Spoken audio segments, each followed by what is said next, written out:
আজকে আমি শুক্তো বানাবো। দেখুন শুক্তো সবজিগুলো সব আমি কেটে নিয়েছি।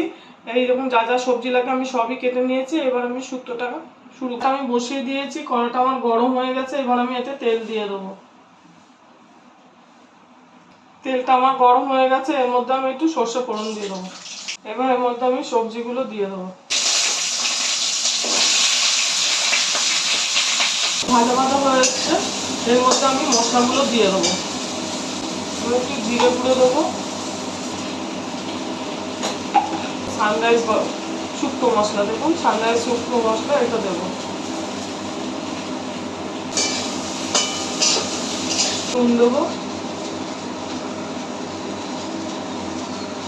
আর একটু গুড় দেবো। আমি এবার জল দিয়ে দেবো। বড়িগুলোকে আমি ভেজে নিয়েছি, এবার এর মধ্যে আমি দিয়ে পাতা নিয়ে নিয়েছি, এই যে নিম পাতা। এবার এটা বসিয়ে দেবো। আমি একটু সর্ষে ফোড়ন দিয়ে দিয়েছি, আর এই নিম পাতাগুলো ওর মধ্যে দিয়ে দেবো। এখন আমার ভাজা ভাজা হয়ে গেছে, এবার এই মধ্যে এটা আমি দিয়ে দেবো, দিয়ে আর এটা ঢাকা দিয়ে দেবো। শুক্তোটা আমার রান্না হয়ে গেছে, এবার আমি শুক্তোটাকে নামিয়ে দেবো।